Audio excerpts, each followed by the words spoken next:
أهلا بكم أصدقائي في حلقة جديدة من برنامجكم القطايف واللطايف وأي ميديا. يمكن النهاردة حلقة مختلفة تماما عن الحلقات اللي احنا متعودين عليها. حلقة مش هنتكلم فيها لا على الدوري المصري ولا على كاس مصر ولا على كاس الرابطة ولا حتى على البطولات الإفريقية ومشاركة الأندية المصرية. احنا النهاردة هنعلى بسقف الطموح. احنا النهاردة كل كلامنا هيبقى على العالمية لما بنصل بكرة القدم إلى أعلى مستوى في كرة القدم على صعيد الأندية.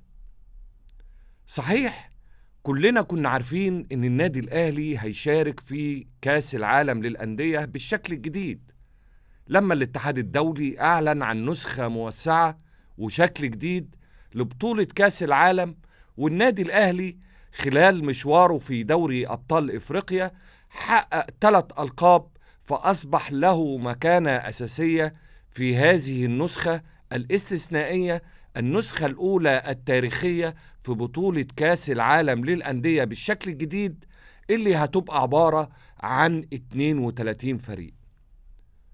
كلنا كنا عارفين، لكن ما كناش مقدرين حجم الإحساس وحجم الفخر وحجم الإعزاز اللي احنا هنشعر بيه لما بدأت قرعة بطولة كاس العالم للأندية.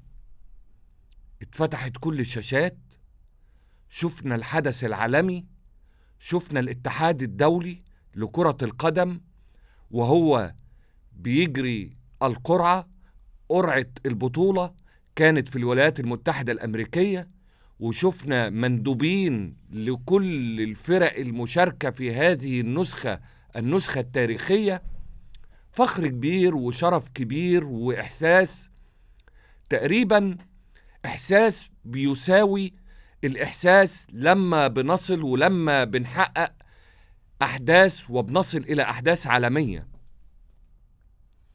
النادي الأهلي لما بدأ يعرضوا اسمه وتاريخه وقدراته وبطولاته أكم من إحساس ومشاعر متداخلة كبيرة. النادي الأهلي بطل مصر، بطل إفريقيا المتوج، صاحب 26 بطولة قارية، وقبل ده هو نادي القرن الإفريقي. وكمان علشان محدش يشكك، الاتحاد الدولي لكرة القدم أطلقها بصراحة أمام الجميع، فهو ليس فقط بطل القارة الإفريقية، لا ده كمان بطل إفريقيا وبطل آسيا وبطل المحيط الهادي أو أوقيانوسيا، عطفا على بطولة الانتركونتيننتال اللي لسه إن شاء الله النادي الأهلي عنده لقاء يوم 14، بطولة التحدي اللي بإذن الله ربنا ينصرنا فيها ونصل إلى المباراة النهائية، هتبقى أمام ريال مدريد بطل أوروبا علشان نلعب على بطولة الانتركونتيننتال. أي فخر وأي مجد وأي شعور بالسعادة وإحساس مختلف تماما إن عندنا فريق مصري بيضع نفسه وسط الكبار، مش كبار القارة الإفريقية ولا كبار الكرة العربية، لا، مع كبار الكرة العالمية. الكل في مصر المفترض إنهم حسوا بإحساس مختلف، زي بالظبط لما بنسمع إن أي شخص مصري حصل على جائزة عالمية. وعندنا محمد صلاح في كرة القدم نجمنا وصاروخ الشرق وفخر العرب، وزي ما انت عايز تقول قول.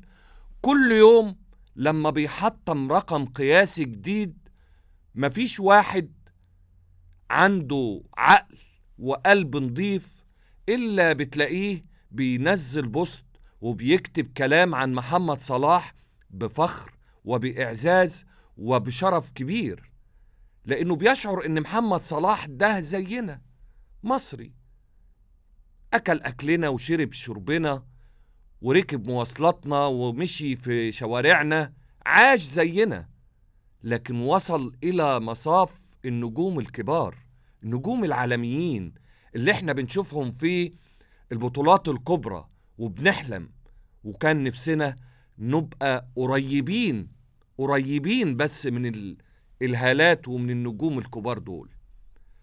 النادي الأهلي يا سادة نجح بامتياز إن هو يعبر بينا، ياخد كرة القدم المصرية اللي كلنا بنئن وبنعاني وبنتكلم على مشاكل كتير دايما فيها، إلى مصاف الدرجة الأولى، الفيرست كلاس، كريمة كرة القدم، بطولة كأس العالم للأندية بالشكل الجديد في الصيف القادم إن شاء الله.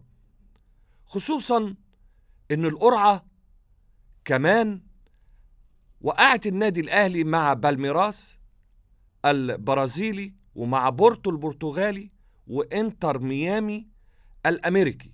ربنا سبحانه وتعالى كافئنا وادانا كريزة في البطولة العالمية، إنه خلى القرعة تضع النادي الأهلي في مواجهة إنتر ميامي اللي هو ميسي وسواريز في مباراة الافتتاح. أي شرف وأي فخر وأي أنظار العالم اللي كلها هتتابع، خبراء ومحللين ولاعبين وكل المهتمين بكرة القدم. نسخة استثنائية، نسخة تاريخية، النسخة الأولى لبطولة كأس العالم للأندية. صحيح كان في بطولات لكأس العالم اللي حضراتكم عارفين شكلها، بطل الدولة المستضيف، بطل الدوري في الدوري المستضيف، وبطل القارات، ثم بطل أمريكا اللاتينية وبطل أوروبا بيستنوا في المرحلة الأخيرة. مفيش فير، لكن دي بطولة موسعة، بطولة مجمعة، مجموعات، وكل فرقة عندها قدرة إنها تظهر إمكانياتها وقدراتها قدام العالم. طب ده كلامنا؟ لا، ده مش كلامنا، ده كلام الاتحاد الدولي لكرة القدم اللي أكد عليه الصحف العالمية والمواقع اللي دايما بتتحدث في الشأن العالمي.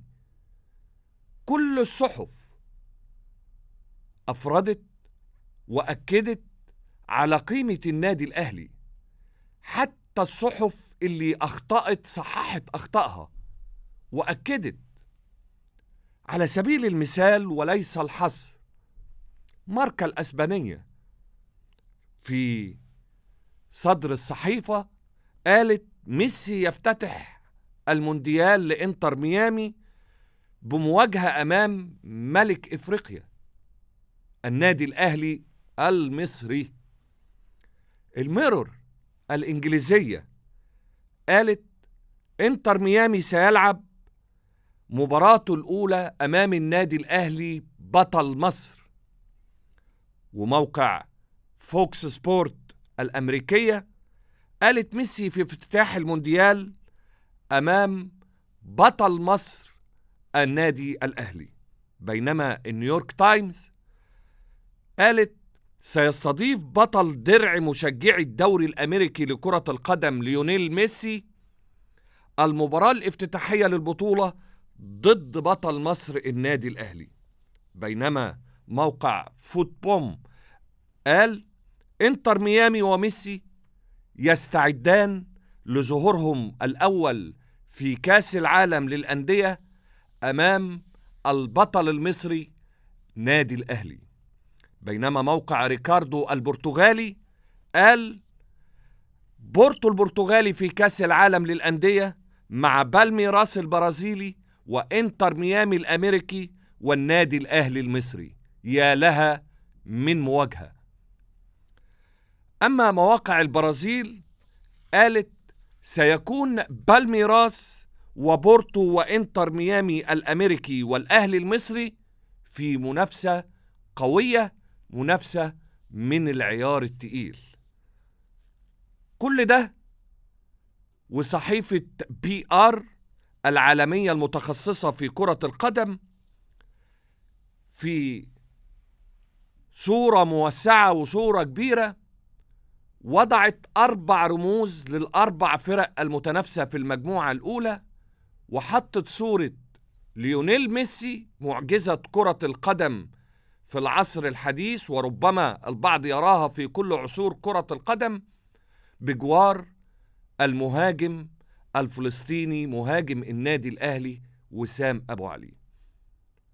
حضراتكم متخيلين احنا بنتكلم فين وازاي ومع مين والمين؟ احنا بنتكلم على النادي الأهلي المصري اللي بنشوفه في الدوري المصري، وبنشوفه في كاس الرابطة وفي دوري الأبطال وفي البطولات العربية. بنتكلم بلغة عالمية، والاتحاد الدولي لم يغفل ولم يستطع انه يقدم اي فريق اخر مثلما قدم النادي الاهلي، لان زي ما حضراتكم عارفين تملي بقول الكورة ارقام، الكورة بطولات، الكورة انجازات. الاسماء بترحل والاسماء بتتغير، لكن بتبقى البطولة والانجاز دايما علامة، دايما وسام على صدر كل من يحقق إنجاز. عشان كده النادي الأهلي هو نادي القرن الإفريقي، نادي بطل القارات ال3، هو صاحب ال26 بطولة قارية، هو ملك إفريقيا وأسدها وبطل المغوار، صاحب الإنجازات وصاحب الألقاب، صائد البطولات النادي الأهلي اللي شرفنا وشرف الكورة العربية والكورة الإفريقية، وقبلهم شرف بشكل كبير جدا جدا كل واحد مكتوب في البطاقة إنه مصري. وادي القطايف واللطايف وكل الحلويات والمشكلات. في واحدة من روائع السينما المصرية ومن روائع كاتب السيناريو محمود أبو زيد، تحديداً في فيلم الكيف، والمشهد الشهير اللي جمع الفنان العظيم الراحل محمود عبد العزيز بالنجم فؤاد خليل، وهو بيقول له قول يا ستموني قول، والكيمي كيمي كا. بس احنا بقى في زماننا الكيمي كيمي كا، مش هشجع الأهلي يا. يمكن محمود أبو زيد والنجم الكبير ومجموعة العمل العظيمة اللي قدمت وكتبت ثلاثية عظيمة خالدة في تاريخ السينما المصرية، مرت سنين طويلة جدا جدا عشان نستشهد بيها في اليومين دول. يمكن احنا بلغة تانية او بصيغة تانية اقل ذكاء واقل يعني وصولا للناس بمختلف مستوياتها الثقافية، بنقول لكل مقام مقال. مش معقولة ابدا ابدا تبقى في حفلة عالمية ويبقى كل الناس مبسوطة وكل الناس سعيدة وبتشعر بالفخر، وكل الناس موجودة من بدري ومجهزة نفسها لتتأهب وتستعد وتنتظر حدث عالمي كبير فريد، فأنت من أجل الترند ومن أجل الاختلاف، مع إقرارنا إن العالم كله فيه اختلاف، لكن هرجع وأقول لكل مقام مقال.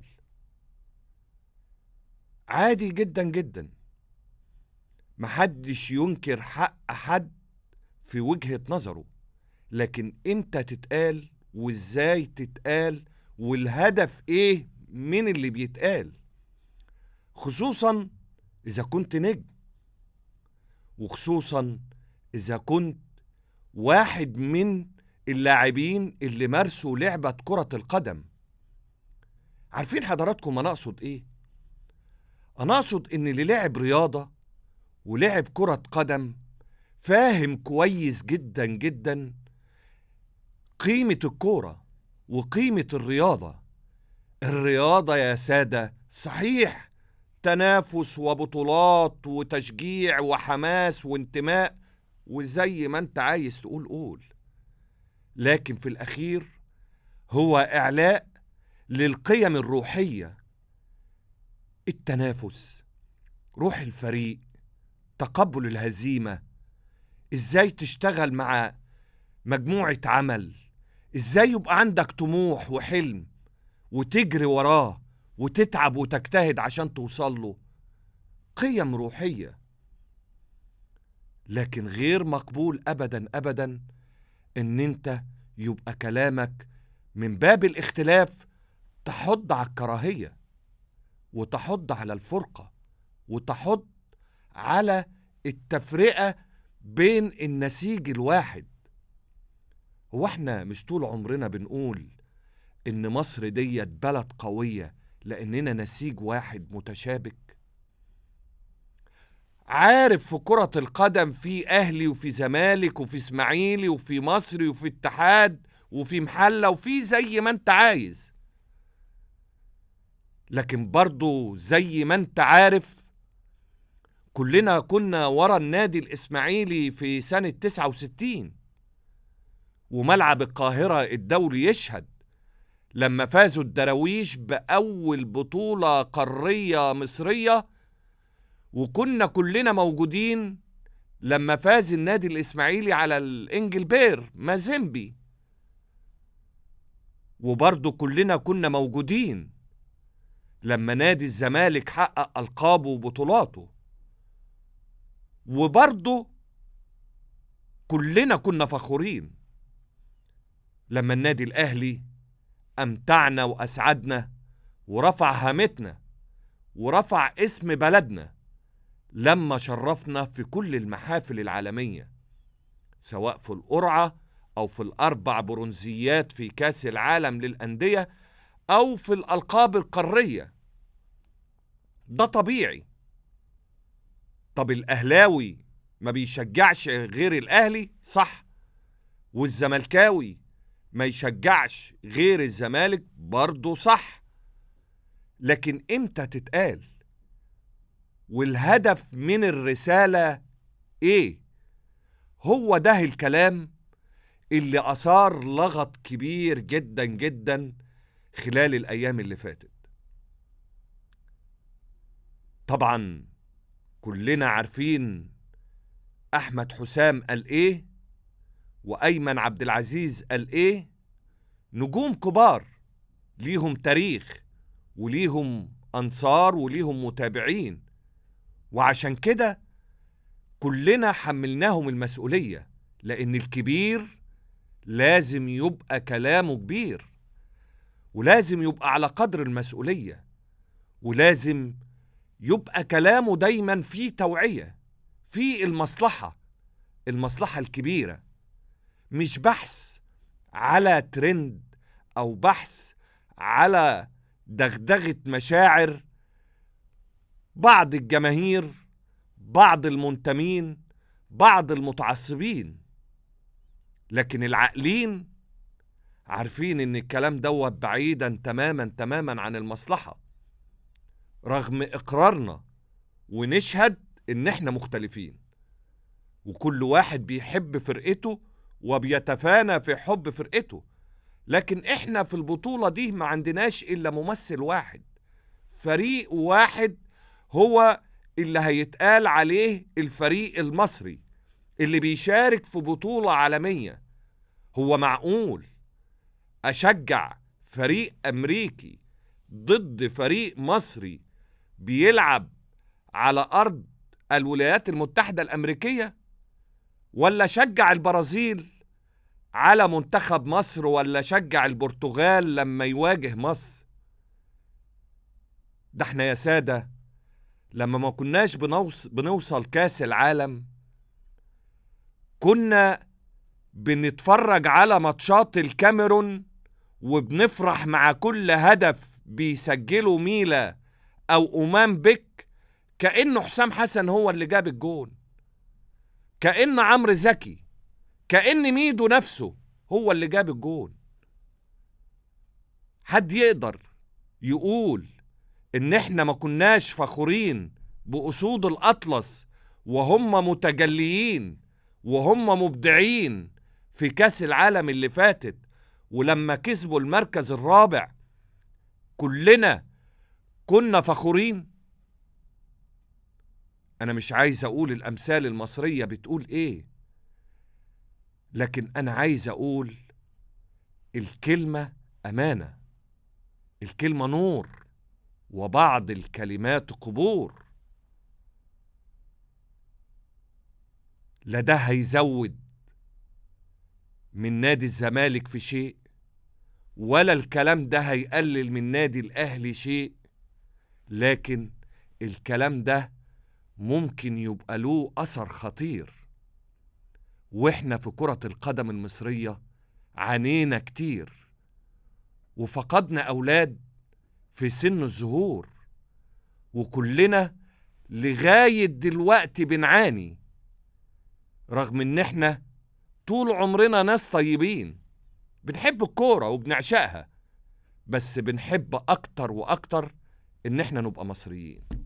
لغاية كده أنا الحمد لله رضيت ضميري وقلت اللي بداخلي، ومن أجل كل الجماهير اللي أنا بحترمها وبقدرها. وفي الأخير بشكركم أصدقائي جدا جدا على حسن المتابعة، على أمل إن شاء الله إن احنا نتقابل في حلقة جديدة من القطايف واللطايف وآي ميديا.